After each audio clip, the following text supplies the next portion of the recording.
What's this? Hey. What would you do if you met some Martians that wanted to kidnap you? What would I do? Yeah. You are now listening to the Backseat Critics, the movie review podcast.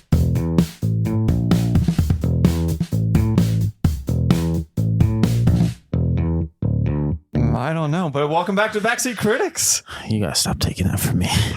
That's the third time in a row. Yeah, well, if you want it, you got to take it back. I want to take it back, but you keep on taking it from me. You got to take it back. Step up. You know, I'm just trying to start a little conversation that you like to record before the episode, but that's okay. Okay, well. Do you have something you want to say? Yeah, stop taking that from me. It's the only thing. This is a podcast where we review movies that you should steer clear of. Something that you could be taking from me, but you don't.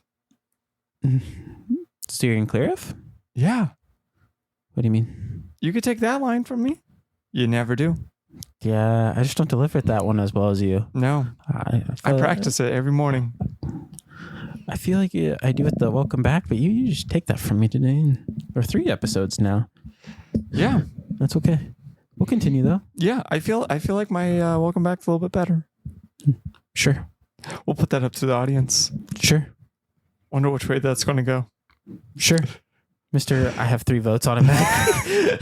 4 votes technically. This week we're reviewing 1964's Santa Claus Conquers the Martians. Yeah, Santa Claus Conquers the Martians.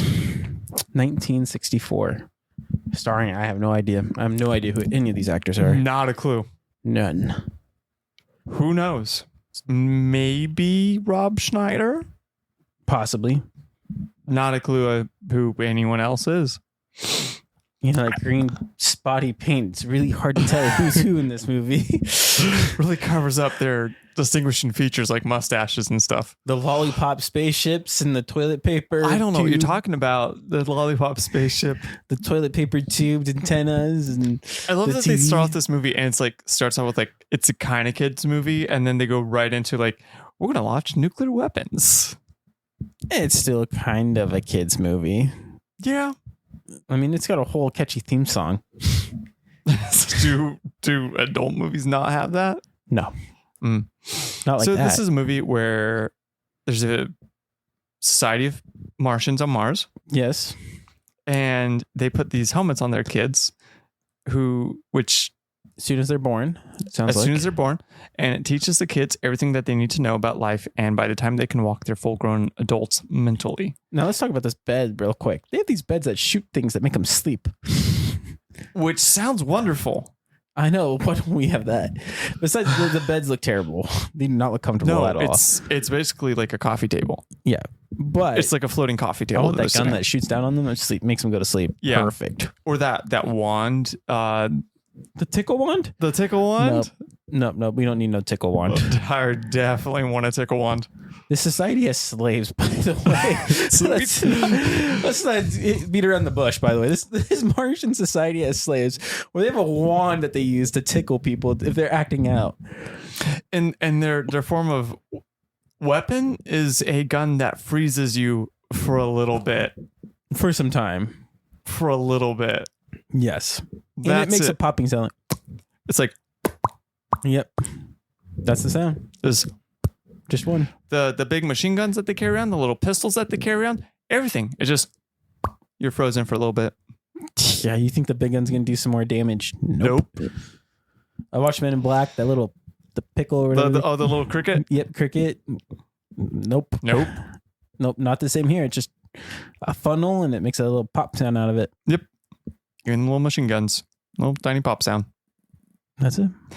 Anyways, the Martians are like, hey, our kids seem so sad and so bored. I wonder why. The big Martian wizard, 800 centuries year old or something like that. Yeah. This old guy who like puffs up out of... I don't think he didn't have a helmet on either. No helmet. He's living wild and free in the Martian world. Yeah, he just comes out of a swamp every once in a while. He reminds me of Yogurt from Spaceballs. Yeah. He just looked incredibly inconvenienced by being asked and then looked like he was about to drop one when he left. When he poofed. Yeah. The beard was impressive. Beard is long. Do you think that was real? No. Nope. Not at all. Not even close. What? Not close. That could have been Moondog. No. What he dropped after he disappeared was real. The rest is not real. Yeah. So they asked this guy, and he's like, "Why don't you go get Santa Claus and see what they do on Mars, where their kids are happy, because their kids are kids." Yeah, and that's why you go to Applebee's, because that's where your kids can be a kid. Applebee's? Is that Arby's? Is that the slogan? Come to Arby's. Arby's is where's the beef? Or we have the meats. No, that's my catchphrase. That's Arby's. We have the meats. What is where a kid can be a kid? Definitely not Applebee's. Applebee's is eating good in the hood, in the neighborhood. It's not Chuck E. Cheese where a kid can be a kid. Is it? Maybe. Bringing it right on back. Bring it right on back. Come back train. Dude, you want to know our review of movies on the Backseat Critics? The review is this movie. Well, you have stopped at this point about these kids and the sleep machines and the magical wizard. We stopped there. So the Martians take this as like, hey, we need to go into the future and kidnap. Not the future. We need to go to Earth and you can go in the future and kidnap Santa Claus. We need to go to Mars and kidnap Santa Claus. And so they go to Mars. And Santa Claus is smoking a pipe constantly while he's on Earth. He is huffing and puffing that thing. That'd be funny if he was doing it throughout the whole movie. It kind of would. That'd be fantastic. I love that he even got his pipe back on Mars. Yeah. They saw him. So they kidnap two kids on the way to find Santa, because their thing was, there are too many Santas. We're going to go to these two kids in the middle of nowhere and ask them. Yeah. And the kids are like, hey, all the Santas that you see are his helpers. Santa lives at the North Pole. And the Martians are like, cool, you're kidnapped. And now you're going to come with us to come kidnap Santa. And they go up, they kidnap Santa in a place that does not look like the North Pole. Not at all. It looks like a set of Star Trek covered in asbestos. With Adidas in the background. Yeah. And you want to talk about that polar bear for a minute? The one with the creepy eyeliner that looks like he was missing his Coca-Cola. Oh, yeah. He wanted his Coca-Cola. That was like an Alice Cooper like polar bear. Like somebody should check on that guy and see if he's okay. Cocaine Bear's brother, Coca-Cola Bear. Like, it's oddly scarier than actual polar bear because it was just a dude in a costume that looks scary. Yep. The Coca-Cola Bear. Coca-Cola Bear. Yeah, that is Cocaine Bear's nephew, distant cousin, Coca-Cola Bear. I love how like the guy runs away when he sees the bear, and he's like, "Oh no, I'm not touching that." And the kids come out and they're like, "I wonder why you ran away." And they look all over, and they're like, "I don't know why." Oh no. Look, a polar bear's right here. It's 2 feet away. Bear. He wants a Coca-Cola. And he's like, give me my Coca-Cola. Give me my Coca-Cola. Or I'm gonna eat you. Because I want Coca-Cola. I've got a bunch of kids. Wendango kids. Oh no, they're Mardango. Mardango? Martians. We're in North Pole. Never mind. Also, we talked about it. The Grinch might be from Mars. Totally. 100%. 100%. Based off the old man. Anyways. Yeah. So Coca-Cola Bear comes though. Scares away a Martian. Scares away the kids.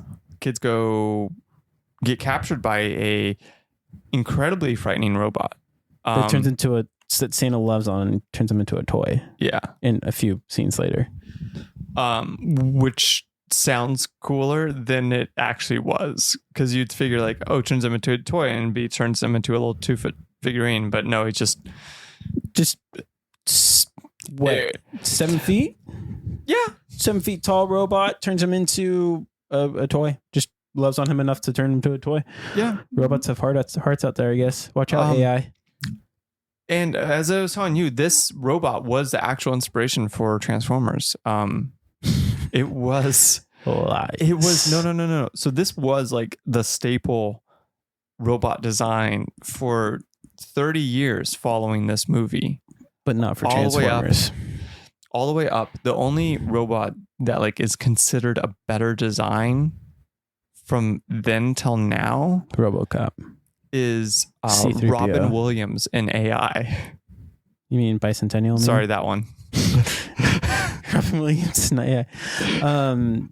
No, not true. Those are the two best robot designs in all of robot history. As you're smiling at me and you're lying through your teeth right now. Bro, we could be talking about anything and I am going to be smiling. Yeah. That's just what facts. We're going to talk about right now is that you are burning a hole on my couch right now with your pants on fire. That's all I can say. You wish. I do not wish, because now I got to clean it up. You wish.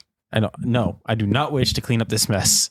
Can you at least poof away like the like the wizard? That way you can get out of the way while I clean it up. I love how he just looks incredibly disturbed for a bit and in pain. Like he's just like, He's probably like, why am I doing this movie? Poof. He had honestly like some of the best makeup. Yeah, he had the yogurt makeup. He had the full on yogurt makeup. He looked 800 years old and he looked about as annoyed as an 800-year-old person would be. He looked like yogurt with a big beard and not as pointy of ears. Could you imagine like how much you would just hate life if you were 800 years old and you were just like taking a nap, but you had to be summoned, like you had to answer anytime somebody summoned you at your swamp. So somebody would like come up, you'd be just napping away. You're 800 years old. You've dealt with a lot. And people are like, hey, RJ. You know what I would do? I'd set up an electrical fence around that swamp. That's all I'm going to say. Leave me alone. I'm Shrek now. They get an electrical fence. They get a loudspeaker on the other side. RJ. Yeah, I do. By a force field dog. A force field dog. Force field dog. No, get a Torg. I've seen Toy Story. Get an army of Torgs.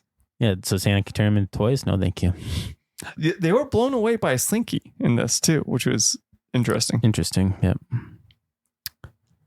So anyways, they kidnap Santa. There's a big back and forth on the spaceship. They go back to Mars. There's a big back and forth there. They set up a toy shop there. There's Rob Schneider steals a Santa Claus outfit. And Rob Schneider as Santa Claus. As Santa Claus. And he starts doing whatever, and the bad guys come, and you know they're bad because they wear black. Well, two of them have black capes, and the other one has a mustache. And He's black the hat. only alien with a mustache. It was a sinister mustache. It was like cartoon-ish. It was on the verge of the handlebar almost. He just needed to curl up the tips. Yeah. Yeah. Handlebar. It was massive. It was a pretty good mustache. Yeah. I think you're halfway there. For what? The mustache. Me? Yeah. No. I don't have that. My facial hair is terrible. Just fill in the middle bit. I got the middle bit that I can't grow. Oh. Yeah. Once in a while I'll get one hair through there. So anyways, they attack the bad Martians with some toys. And then Santa flies away with the kids and the movie just ends. Poof, done. Movie done. I'm going to be honest. Yeah. I don't think they made it back to Earth. Kids? No. With the two lollipop? With the spaceship? Yeah, the lollipop spaceship. When the last thing is Santa's ghostly face superimposed over space, which is like in memory of Santa Claus. In memory of Santa Claus, and it just says Merry Christmas after like showing the spaceship fly away. It's like, oh, they died. Yes, in memory of Santa Claus. We don't care about it just ends so Billy and abruptly. Betty. It's just like you see them fly away and it's just this in memory of Santa Claus like kind of pop up and it's like, oh boy. And he's like, oh. And then the music kicked in and you got the jams. Surprised they didn't have him with his pipe in that still. Hey, is either gonna be cancer or it's gonna be that was gonna get Santa Claus. Oh, the asbestos? Yes. So much. Everywhere. So much. Do you have any moments that made you go, what? Yeah, the whole movie. Whole movie. I'm watching this and I was like, all right, this is what we're doing here. All right. I really want to push Betty down at one point. I'm not gonna lie. Betty was obnoxious. She was a complainer. She was the wambulance. And then what's the little boy's name again? Billy. Yeah, that's Betty. right. Billy and Betty. Billy, he was all trying to be a tough kid. Like, oh, shut up, Betty. Or Betty, I know you're cool. Be quiet. And it's just like, these two are like a married couple almost throughout the whole movie. And then brother sister. They came off as a married couple. I love how they use the escape of sliding through a vent to get out of an airlock. Wouldn't the air, then they said the air would come in, or does the air suck out of it? So the air is being sucked out to equalize with the pressure outside of the so spaceship. They just got in the vent and let the air suck it up, suck them up. Yeah. That's what happened. And they went somewhere else, I guess. In the spaceship. Yeah. Santa's like, accidentally, they put me in this room, and accidentally, they pressed the button. I love that he's basically defending the bad guy here. Kinda. He's like, oh, the bad guy didn't mean to almost kill us. Accidentally, it was just total us. accident. Good thing Billy knew exactly how that room works. Yep. Good job, Billy. Little 6-year-old kid. Yeah. Knowing how an airlock works. Good job for him. He knew what he was doing. I love the newscaster. That couldn't be bothered to memorize his lines and was reading right off the script. Yes. Yep. That's the only thing that he's just like, oh yes. And there's a script right in front of you. And the amount of sets that you see where A, you could see the back of the set, which is fine. But B, you could see an occasional door and the background environments. Or the occasional microphone come in. Yeah. You see that like hanging or whatever. Just hanging right there. You're like, oh, there's a microphone in the scene here. Congratulations, people. We have done it. A kind of moment that made me go, what was the Three Stooges bit between the three bad guys where they're breaking into the toy factory and they're like poking each other's eyes out, slapping each other in the head, and this Larry Moan Crowley kind of vibe. I didn't get that vibe from them. No, they had that vibe. I just got these two guys are, I think they were on this planet. I think those two were his slaves. I think so, yeah. Those were because they had slaves. I mean, let's not beat around the bush here. Yeah, no, they 100% had slaves. Slavery was in this movie. It's weird. Martian slavery. One of the jelly beans, they eat jelly beans for food. They eat jelly beans for food. Oh, you're not going to have your chocolate ice cream? That's what the kid, nowadays, if it was like filmed nowadays, it'd be perfect. The kid looked down at it and be like, oh, bro, that ain't chocolate ice cream. No. Oh, it's chocolate ice cream. No. I ain't eating that pill. She goes back from the store. She goes, oh, I got this, and bottles of jelly beans. So I'm just like, Willy Wonka, get on it. We need these jelly beans out here so I can be filled off of jelly beans. Save me some time. We can continue on. Yeah. So sometimes it is good to savor a meal. It sit is. down and just actually enjoy it. Sometimes. You could cut up a jelly bean. Like during lunch for work, sometimes I just want to eat and go, you know? Got it going. You gotta. Or in the morning for breakfast, quick. But when I get home, I kind of want to savor my meals. I hear you. It'll be good for like if you're traveling on the road or something, you know. Just quick. How messed up would your like intestines be Off a jelly bean? So if you eat a jelly bean, but that like fills you up, How messed up are your intestines for you? Yeah, like, is that actually filling you up, or is it giving you the sensation of being filled up, and then your intestines? So what I want to imagine it as is that if once you have that jelly bean, what will happen is that it kind of fills you up as if you ate that food. Like the food just goes into your stomach, like the jelly bean expands, and then the food like comes out of it and fills your stomach up with it. Or is it that the jelly bean's expanding in your stomach, which I think would have messed up your intestines, like you're saying? Or is it more like the Willy Wonka bubblegum that like she's chewing the bubblegum and she can feel the soup pouring down her throat? Is it more like that? Or is it the jelly bean expanding? So I think if it's the gum, that's going to be less traumatic on your digestive system. I'm thinking right now. Hear me out. Oh, finally. Oh, wait. She said the blueberries taste like blueberries. Yeah. That was the gum, wasn't it? When she chewed the gum. Okay, never mind. I was going to say. Yeah, I'm just thinking if that gets in your stomach and starts expanding, like you eat like some turkey and you eat like 3 jelly beans and it's like turkey and mashed potatoes. I don't want to be a tough subject for this. I feel like there's lots of... I've seen dead Martians. I've seen the Willy Wonka test.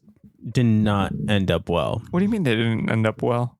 She rolled down on a blueberry. That seems fine to me. Fantastic. Seems fine to me. Glad it was great for you. You know, if I was going to die, that would be the way I'd want to go. Eating blueberries. Not shot by one of those Martian guns and then... Frozen for a little bit. Tossed into a fiery pit today and not having it. What? I thought it was fun. Actually, there's the fight scene where they... I love that immediately when they're showing off the guns and they're freezing the elves, Mrs. Claus walks in and they freeze her and Santa just immediately starts dissing. And he's like, this is the quietest you've ever been. This is the quietest you've ever been. And damn. I just like he talked about it on the spaceship too. He goes, "Oh, Mrs. Claus is gonna be mad at me." Yeah. Oh. She's like, "Oh, my guy." So you were saying about the fight? Yeah, the fight. Like, why didn't in the closet, the final fight? Oh yeah. Why didn't he just shoot them? He knows how long that thing takes, probably. I mean, he's the leader of the aliens, one of the leaders. I feel like he's pretty high up. He's pretty high up. He's pretty high up. He had a number 1 on his uniform, so I feel like he's up there. He's up there. Shoot him. He's got to know how long that gun wears off. Yeah, so shoot him. Maybe come back. Do you think people are like aware of their environment when they're frozen? I think so. I think because couldn't you freeze them and then give them that lecture that he was giving them? Yeah. Why didn't you just force them to sit there and pay attention? Now, the side plot. I would love that. What if that gun, after you shoot it, actually harms aliens compared to humans? Oh, like it kills them, but it's super weak against us. Yeah. Okay, so it's like a reverse, but it kills them. So it's a kind of a reverse Superman situation. Yep. Interesting. Yep. Plot twist. Oh, that would have been an actually interesting thing to introduce in the movie. Yeah, if they showed the aliens using the guns to begin with, killing other Martians, and they go to Earth and are surprised that just freezes people. Yep. Plot twist. Yeah. There we go. I also feel like it just froze people because they couldn't afford the budget to do special effects for laser beams or... and their microscopes or telescopes. Yeah. Fantastic. Yarp. Yep. Yarp. That's an affirmative sound. Do you have anything else that you want to add? Any favorite scenes? Any favorite characters? Everything is terrible. There's no favorite scenes in this movie for me. I mean, there's no favorite characters in this movie. There's when you just sit there and watch it, I'm just like, they couldn't take like 5 extra minutes to put more green makeup on these people at least. I mean, the green makeup's spottier than heck. The green makeup's good.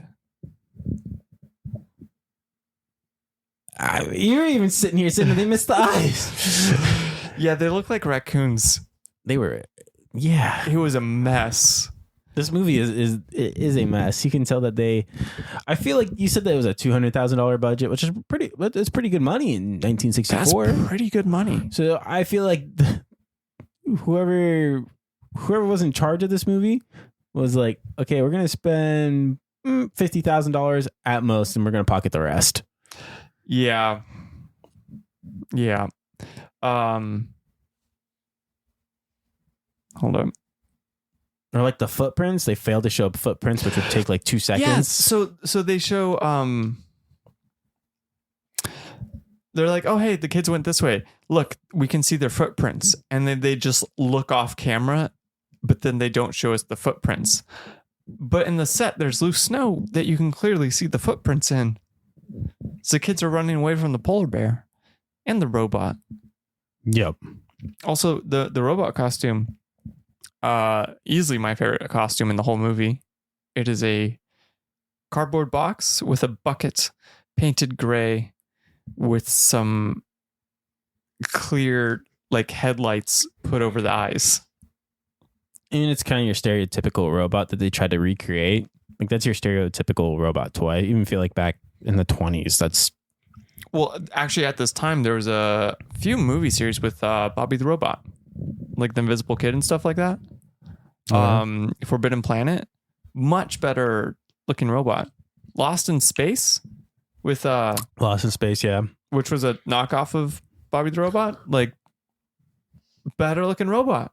But Doctor Who, which was way out by this time, you gotta remember though, better looking robots. This is also, we're going against whoever's in charge of this movie pocketing quite a bit of the budget probably here.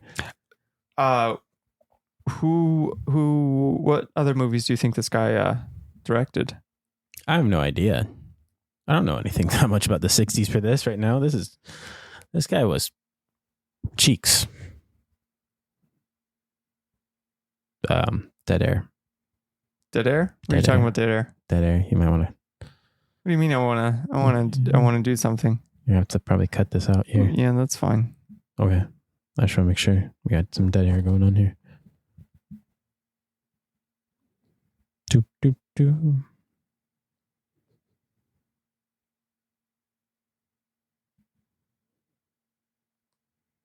Santa Claus conquers the Martians.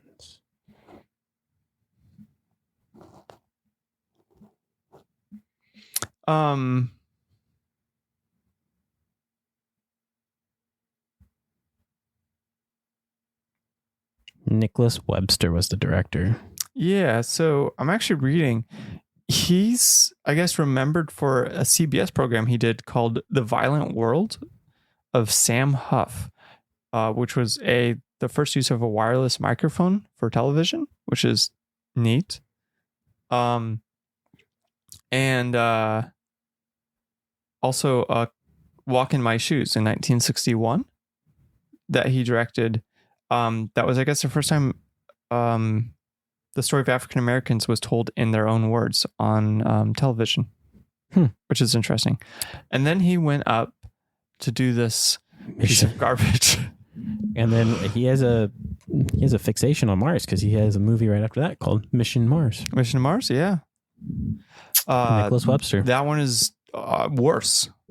It's not even fun worse. It's just worse. It's straight up worse. Oof. It's boring.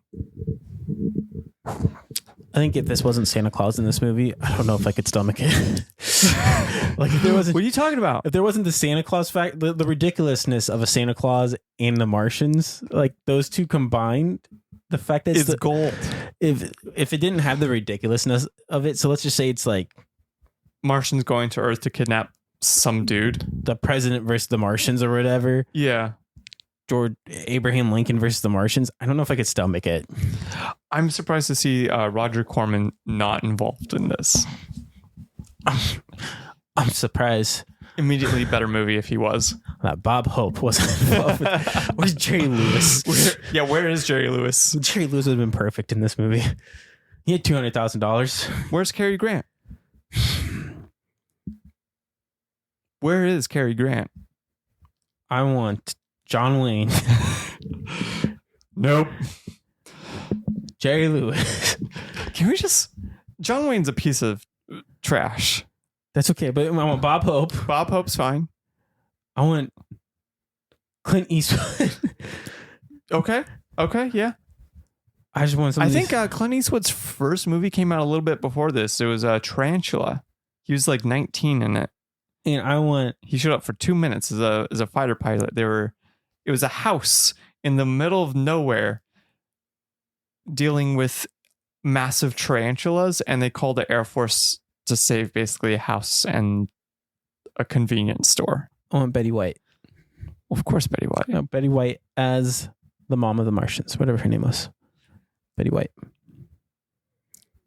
And gotta get Dean Martin. Where's Dean Martin? Betty White tit fuck as Oh, hey! There's a cut. But yeah, where's John Williams doing the soundtrack? Dean Martin. Jerry Dean Martin. Lewis, Yeah. Bob Hope. What's his name?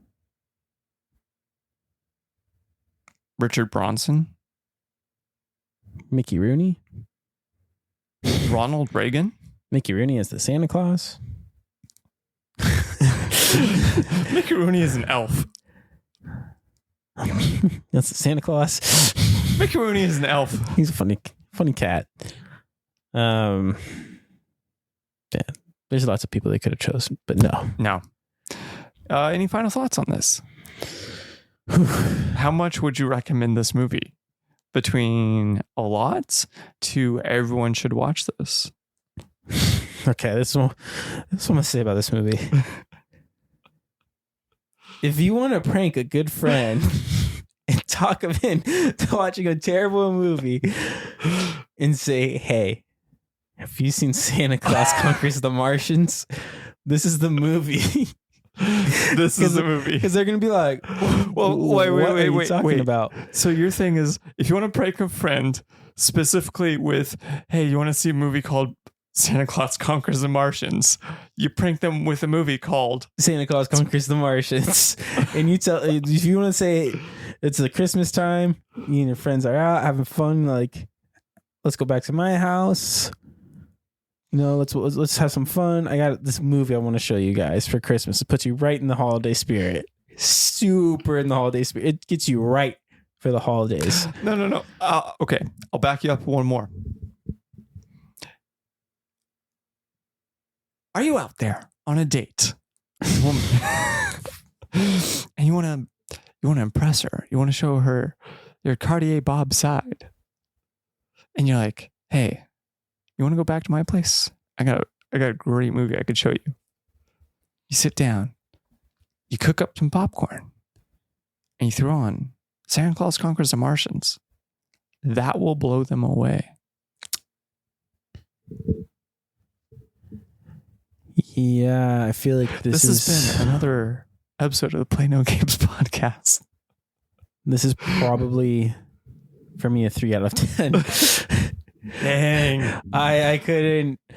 I was like, sure, there's some parts where I was entertained a little bit, like a giant flute toy making thing, but I feel like I could make this movie with you. Be better. That's what's great about it. It's attainable. It shows that anybody can make a classic movie. You sure? If you want to call it a classic. Okay, you call it a classic. That's okay. 3 out of 10. It was enjoyable to watch, but that is not going to be in my holiday lineup.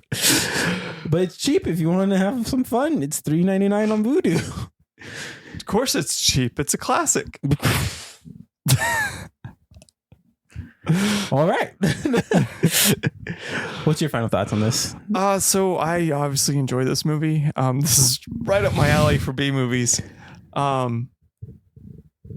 It's, it's right there with like Silent Night and stuff like that for like old B movie schlock. I watch it almost every year.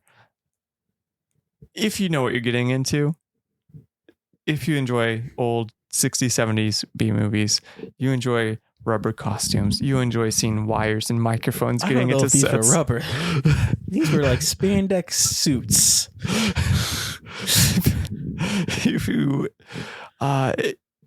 If you enjoy that kind of stuff, you'll enjoy this.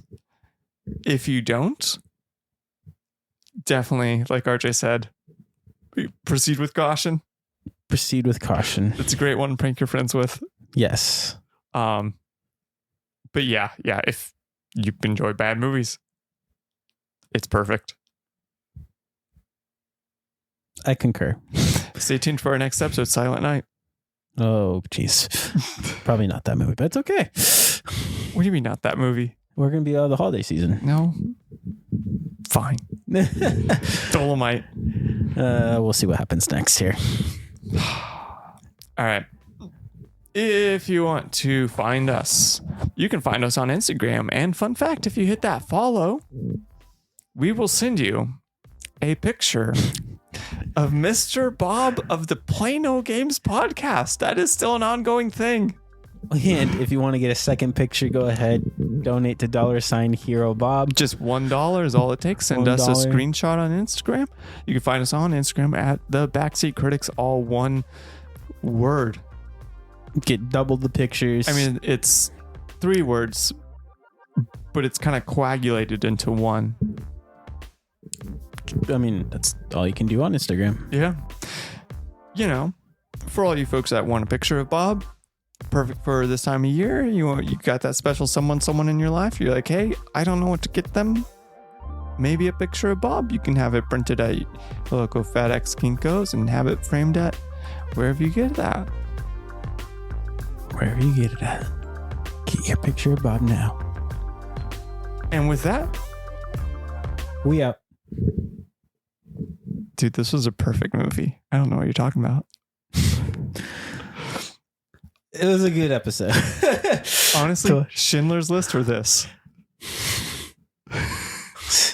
Neither. I feel like this is a movie like my mom would show me back in the day. Like, oh yeah, this is one of the movies I watched growing up as a kid. I feel like